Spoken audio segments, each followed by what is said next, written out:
안녕하세요. 이번 주 우주 주간 이슈와 소식들, 그리고 로켓랩과 특징주 한번 알아보도록 하겠습니다. 제가 주말에 개인적으로 일정이 있어가지고 여기서 이제 이번 주는 저번 주라고 보시면 됩니다. 촬영일이 4월 1일이에요. 수요일에 블룸버그가 폭탄 하나를 던졌는데 스페이스X가 이번 주 안에 IPO 서류를 낼 수 있다고 였습니다. 기업 가치는 역대 최대 IPO고 그날 로켓랩은 하루 만에 10%가 뛰었습니다. 근데 스페이스X가 상장하면 진짜 로켓랩에 좋은지 아니면 오히려 위협인 건지도 조금 의문입니다. 이거에 대한 뉴스는 오늘 알아보고 주가에 녹아들 수 있는 자세한 생각은 멤버십에서 좀 따로 다뤄보도록 하겠습니다. 간단한 시장 정리하자면은 시장 전체적으로 리스크오프 분위기였습니다. 나스닥이 이제 금요일 종가 약 마이너스 2.15% 하락했고 빅스는 31선을 넘어섰습니다. 변동성 경보가 켜진 상황이었는데 이란 분쟁 여파와 트럼프의 관세 충격 여진, 연방정부 셧다운 지속이 복합적으로 시장을 누르고 있었습니다. 이 리스크오프 장세에서 우주항공이 혼자 역주행을 했었는데 이게 스페이스X IPO 관련돼서 수요일 소식 때문에 그렇습니다. 로켓랩은 플러스 10%, AST 스페이스 모바일은 약 10%에서 12%, 신규 상장한 파이어플라이는 무려 16%까지 올랐었습니다. 강풍이 지나고 이후 이틀 동안 다시 조정을 받았지만 섹터 전체에 달라진 온기가 좀 느껴지는 한 주였습니다. 첫 번째 섹터 뉴스는 스페이스X IPO 임박입니다. 3월 25일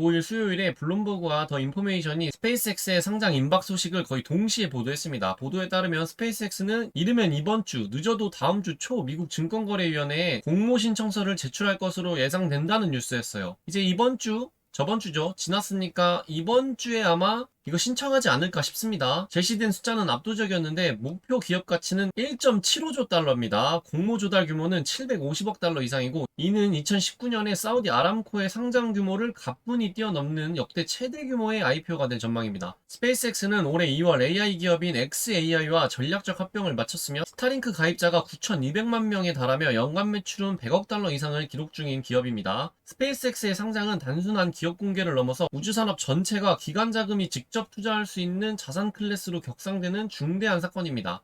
지금까지 우주 섹터에 투자하고자 했던 기관들은 스페이스X의 대안으로 로켓랩을 선택할 수밖에 없었어요. 근데 스페이스X 상장 이후에는 이러한 투자 방정식이 근본적으로 달라질 수 있습니다. 다만 현재 공식 제출이 확인된 건 아니어가지고 이 점은 좀 짚고 넘어가야 합니다. 그치만 머지 않았다는 걸 계속 볼 수 있죠. 소식들이 계속 들려오니까. 스페이스X 상장 시 로켓랩이 누리던 우주 상장 퓨어플레이 프리미엄이 희석될 위험이 있습니다. 그래서 IPO 이 서류가 공개되는 순간 두 기업 간의 규모 격차가 수치로 극명하게 드러나면서 로켓랩의 상대적 밸류에이션 부담이 부각될 가능성이 존재합니다. 스페이스X의 리스크라면은 4월로 밀릴 가능성도 배제할 수 없습니다. 지금 영상을 찍고 있는 게 4월 1일 새벽이니까 밀린 거는 이미 밀렸죠. 이건 제가 3월 27일 날 준비한 자료라 이 가능성도 넣어놨었습니다. 모니터링으로는 SEC 공식 홈페이지를 통해 이 서류 제출 여부 확인입니다. 공모 후 4주에서 8주간 로드쇼를 거쳐 6월 중 상장이 예상되며 향후 로켓랩과 스페이스X 간의 기업가치 스프레드 변화를 지속적으로 관찰해야 될 것 같습니다. 이제 이게 뉴스의 파라라가 될 수도 있고 섹터 전반에 밸류에이션 리레이팅이 일어날 수도 있습니다. 밸류에이션 리레이팅이 조금 더 높은 시나리오라고 저는 생각하고 있어요. 다음 섹터 이슈는 나사 아르테미스 달 탐사가 이제 하루 남았습니다. 3월 27일 기준 아르테미스2 미션 현황을 보겠습니다. 아르테미스2 우주인 4명이 플로리다 케네디 우주센터에 도착했습니다. 발사 예정 시간은 4월 1일 오후 6시 24분입니다. 이제 한국 시간으로 하면은 4월 2일 내일입니다. 오전에 이제 쏘겠죠. 이번 미션은 인류가 반세기 만에 달 궤도를 비행하고 돌아오는 상징적인 여정이 될 겁니다. 이러면 이제 섹터 전반에 좀 상징적인 뉴스예요.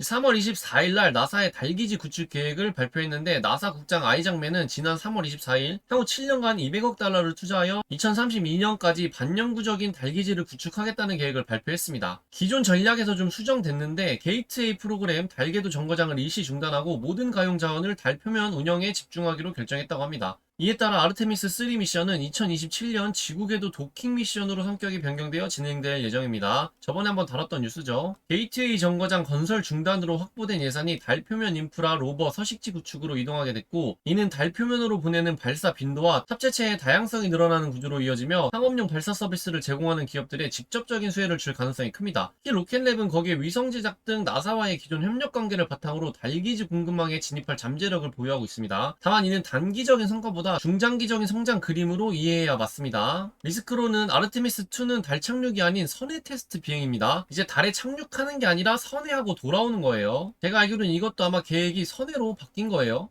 발사 당일에 기술적 결함으로 지연될 경우 우주 섹터 전반에 실망 매물이 출해될 가능성이 있습니다. 단기적으로. 특히 과거 헬륨 유랑 문제 등의 전례가 있어 발사 홀드 가능성을 배제할 수 없습니다. 그리고 또 이제 4월 1일 날 뜬 기사인데 이건 좀 다음 주에 다뤄보겠지만 해양에서 최고 강도의 플레어가 터졌다고 합니다. 그래서 이게 좀 영향을 주냐 안 주냐 말이 많은데 나사에서는 뭐 영향 없다 그대로 쏜다라고 말을 했더라고요. 이제 모니터링 할 거는 4월 1일 발사 성공 여부입니다. 그리고 이제 예산안 확보와 아르테미스 3 세부 미션 공식 확정도 좀 확인해 봐야 될 것 같습니다. 이제 메인 종목인 로켓랩을 한번 보겠습니다. 로켓랩은 소형 발사체와 중형 재사용 로켓을 보유한 미국 뉴질랜드 우주기업입니다. 뉴트론은 아직 데뷔하지 못하고 4분기에 이제 첫 발사 테스트가 이뤄집니다. 이제 발사 서비스뿐만 아니라 위성 제조, 광학 시스템, 우주 부품 공급까지 수직 계열화한 우주 인프라 기업을 목표로 하고 있습니다. 25년 매출은 전년 동기 대비 38% 성장했고 26년 1분기 가이던스는 185밀리언에서 200밀리언으로 잡혀 있습니다. 이 수주 잔고가 중요한데 이 수주 잔고가 2빌리언 이상입니다. YOY로 전년 대비 73% 성장했고 발사 성공률은 25년부터 26년 현재까지 100%입니다. 뉴트론의 첫 발사는 4분기로 예정돼 있어요. 금요일 종가는 60.93불로 끝났습니다. 첫 번째 뉴스는 ESA 첫 전용 발사 성공입니다. 3월 28일 뉴질랜드 발사기지에서 일렉트론의 85번째 발사가 성공적으로 수행되었습니다. 이번 발사는 유럽 우주국의 첫 전용 상업 발사로 셀레스테 항법위성 2기를 저궤도에 정밀 배치했습니다. 셀레스테는 갈릴레오 항법위성과 연동하여 자율주행 비상서비스 해상 항법의 정밀도를 높이는 차세대 저지구궤도 항법 실증 위성입니다. 이는 26년 들어 로켓랩이 수행한 6번째 미션이기도 합니다.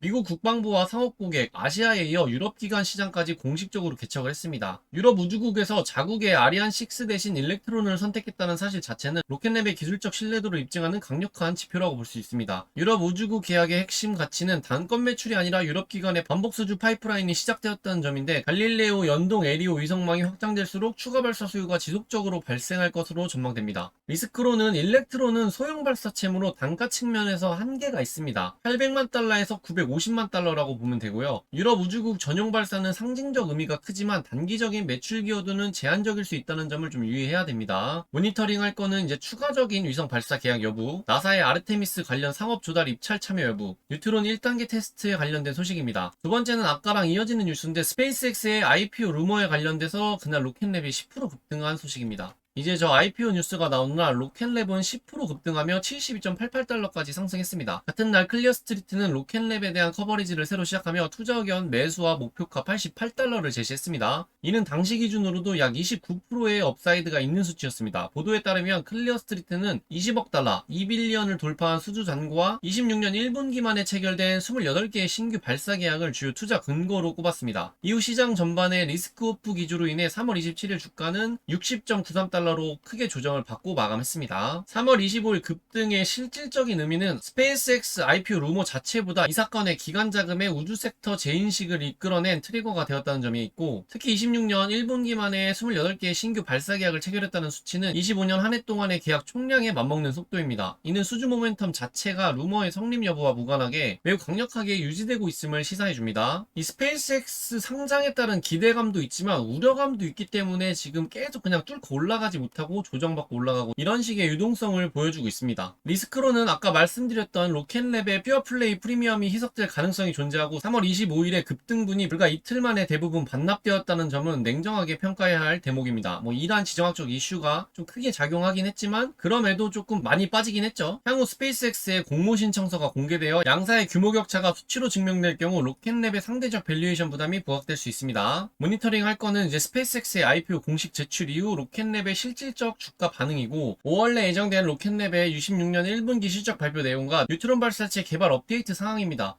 이게 좀 가장 본질적으로 중요하다고 생각하고 있습니다. 이제 특징 좀 봐보자면은 ASTS입니다. 어떤 회사인지 보자면은 스페이스 모바일은 스마트폰을 개조하지 않고도 일반 휴대폰이 위성에서 직접 4G, 5G 신호를 받을 수 있는 직접셀 위성 네트워크를 구축하는 기업입니다. 지상기지국이 없는 오지, 재난지역, 해양에서도 통화와 데이터가 가능하게 만드는 게 목표고 AT&T와 버라이즌, 보다폰 등 전세계 50개 이상 통신사와 파트너십을 맺고 있으며 미 국방부 실드 미사일 방어 프로그램의 계약자이기도 합니다. 펀더멘탈 보자면은 25년 매출은 24년 대비 16배 급성장했습니다. 25년 4분기 매출 역시 컨센서스를 대폭 상회하면서 잘 나왔고 파트너 통신사도 50개 이상으로 확인됐습니다. 가입자 기반은 약 30억 명으로 추정됩니다. 26년 위성 배치 목표는 45기에서 60기입니다. 블루버드 7 발사 대기 중이었으나 이거 4월 좀 밀린 것 같아요. 그렇지만 아직 25년 기준으로는 순손실 적자 기업입니다. 3월 27일 종가는 78.67불이었습니다. 이제 이것도 역시 스페이스X IPO 수에 동반 급등했었고 그런 와중에 CTO 내부자 매도가 나와서 좀 이슈였습니다. 스페이스X IPO 뉴스에 스페이스 모바일 역시 주가가 10%에서 12% 급등했습니다. 한편 그 이틀 전인 3월 23일 CTO는 SEC를 통해 보통주 4만 주를 주당 86.71달러에서 90.70달러 사이에 매도한 사실이 공시되었습니다. 다만 이번 매도는 25년 6월에 채택된 펜비 5-1 사전 매매 계획에 따른 것이지만 기분은 좋지 않죠. 주주들 입장에서는. 스페이스 모바일은 스페이스X와 다이렉트셀 기술면에서 접점이 있으나 비즈니스 모델의 성격이 다릅니다. 스페이스X는 스타링크가 자체 단말기 및 구동 모델을 지향하는 반면 스페이스 모바일은 기존 통신사 인프라 위에서 작동하는 구조를 취하고 있습니다. 즉 통신사가 스페이스 모바일의 고객이자 핵심 영업망이라는 점에서 스페이스X와 정면 충돌하기보다는 상호 보완적인 관계가 될 가능성이 존재합니다. 26년 위성 배치 목표의 달성 여부가 올해 투자 논거의 핵심이 될 전망입니다. 리스크를 보자면은 CTO의 내부자 매도는 사전 계획된 절차나 시장에는 심리적 부담 요소로 작용할 수 있습니다. 또 25년 연간 순손실이 3억 4,190만 달러에 달하며 향후 위성 배치가 지연될 경우 현재 밸류에이션 프리미엄이 급격하게 훼손될 위험이 있습니다. 스페이스X와의 다이렉트셀 시장 내 경쟁 심화 가능성도 상존합니다. 근데 이 스페이스X도 단말기 없이 바로 연동되는 거를 지금 노리고 있기 때문에 미래에는 이걸 경쟁을 좀 할 수 있을 거라고 저는 생각하고 있습니다. 모니터링할 부분으로는 블루버드의 발사 날짜 확정 여부고 5월에 예정된 1분기 실적 발표 당연히 중요하게 봐야 되겠고 FCC의 위성 컨스텔레이션 확장 승인 여부도 모니터링 해야 될 부분입니다. 이번 우주 섹터에서 가장 중요한 시그널은 좀 자금의 온도가 달라졌다는 거고 스페이스X IPO 루머 하루 만에 우주 기업들이 동시에 10% 이상 뛰었습니다. 종목별 펀더멘탈이 아니라 섹터 재평가, 섹터 리레이팅 흐름이었고 그동안의 기관 자금이 우주는 투자 못하는 섹터라고 여겼다면 스페이스X가 상장하는 그 순간에 그 인식이 좀 바뀌어서 스페이스X를 기준으로 리레이팅 될 수 있습니다. 로켓랩은 양면성이 있습니다. 긍정적인 부분으로는 스페이스X의 상장으로 우주 섹터 전체의 기관 자금 유입이 늘어나고 ESA 발사 성공으로 유럽 기관 시장을 열었으며 수주 잔고는 이미 20억 달러를 돌파했습니다. 냉정하게 보면 스페이스X 재무가 공개될 때 규모 격차가 수치로 드러나게 돼요. 그래서 이 퓨어플레이 프리미엄이 좀 희석되면은 3월 25일 급등 나오고 조정받았던 것처럼 이런 구조적 반납이 이루어질 수 있습니다. AST 스페이스 모바일은 다른 관점에서 봐야 되는데 스페이스X와 직접 경쟁이 지금은 아니에요. 통신사 인프라 기반 모델이고 30억 가입자 기반이 현실화되면 얘기가 달라지는 기업이긴 합니다. 그 전제가 올해 위성 배치 목표 달성입니다. 블루버드 7 발사 성공 여부를 먼저 보고 판단하는 게 맞을 것 같아요. 그래서 이게 된다면 하는 기대감이 한껏 묻어있는 게 스페이스 모바일 기업이라고 보시면 됩니다. 이제 다음 주 핵심 체크 포인트, 제가 지금 4월 1일 촬영하고 있으니까 이번 주 핵심 체크 포인트가 되겠죠.